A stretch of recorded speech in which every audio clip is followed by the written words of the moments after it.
tale with a twist.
A dream in chains.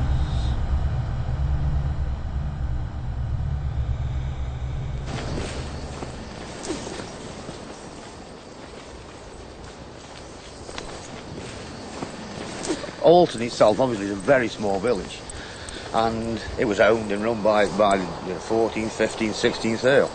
And basically, if you lived in the village, then you worked on the estate. Now, some people actually lived on the estate, the gamekeepers, people who looked after the horses and all that sort of thing. And actually part of my family lived on the estate for very nearly over 150 years. And you've got to bear in mind, he owned literally everything for miles around. So he owned mines in Cheadle, he owned the mines and the canals in Cornlow locally. But he would come this way, and then he would be on his estate, probably 6 miles away. When he first did his estate, and we mentioned earlier about the flag tower, and that was the old idea of building that in about 1810, and it took 10 years to build the flag tower, but the whole point of it was that you could actually see the flag tower from anywhere. It's snobbish. We're about, in the moment, we're about 2 miles away from Alton Towers, and as we go through this way now, you'll actually see where the chained oak is. He was extremely wealthy, I mean, extremely religious, but I think if you relate how religious he was to the axe, to the curse that we talk about later on, you can understand why he took it so damn seriously. I mean, obviously, you've got the chained oak, you've got proof that something went drastically wrong at the end of the day. You would not chain a tree that size up if something wasn't, wrong. Was it a gypsy or was it a witch? Was it a witch or was it an old woman? The legend itself, as I say, has been in the village for hundreds of years. I wouldn't be very old when I first heard about the legend, and as a child and everything else, it's a ghost story. It's a thing that they've got it wrong. It doesn't exist.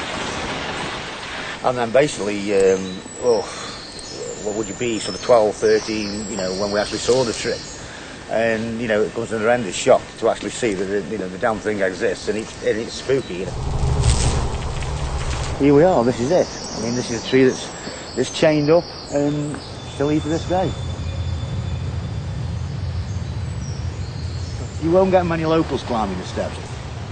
You certainly won't get many locals, coming down here after dusk and going anywhere near that tree. This is where they would have stopped. This is exactly where, it would have all happened. This is where the witch or the gypsy, this is, what would have made the curse. This is the evidence behind us. You can see the tree right behind us all chained up. It's been chained up for over 180 years. If they open the vault, the meddling and things they don't understand.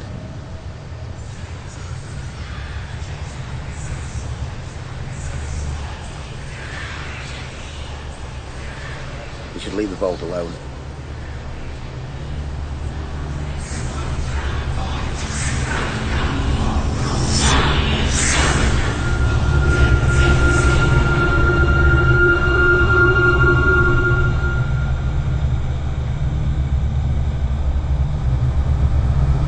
A house falling.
To restore the suspended stone floor, which had been quite badly damaged through neglect largely, they had to take up a number of stone slabs which were broken so that we could repair them or replace them.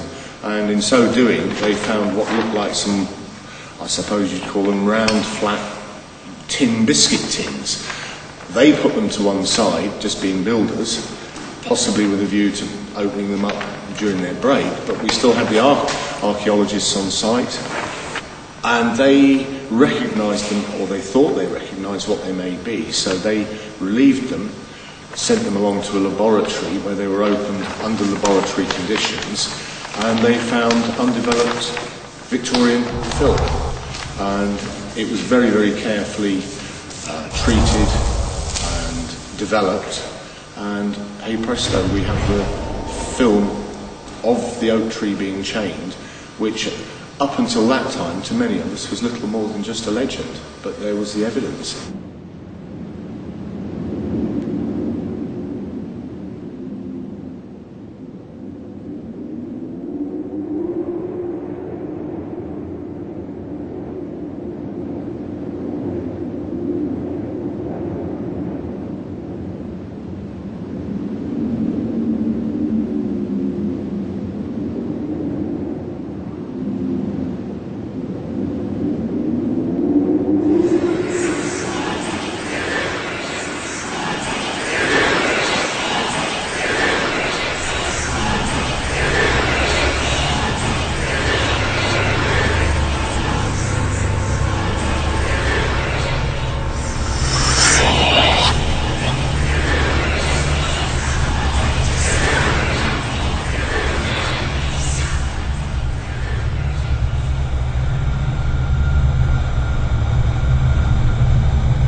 A vault sealed for 2 centuries.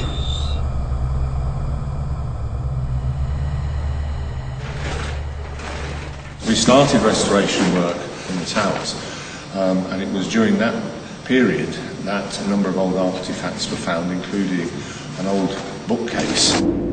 That was moved using very traditional archaeological methods, but what we found behind was in fact clearly an archway which had been bricked up.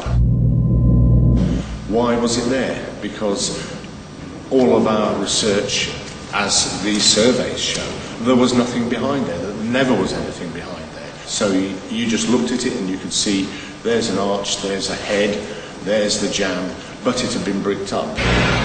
So the archaeologists very, very carefully, literally with brushes and chisels and with trowels, very carefully raked out the mortar, dismantled all of the brickwork and masonry after it had been numbered and photographed, put to one side. We were getting a feel, after we moved the first few bricks, we knew there was something behind there that we weren't expecting. And then we found the tunnel behind it.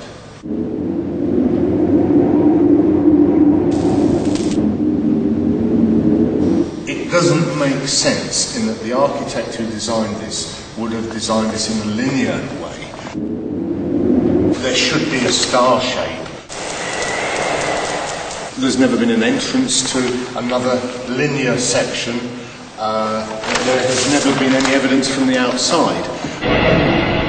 There have been a number of staff who, whether they're from my building team, who have felt cold drafts, who felt moisture, condensation on their hands, equipment malfunctioning.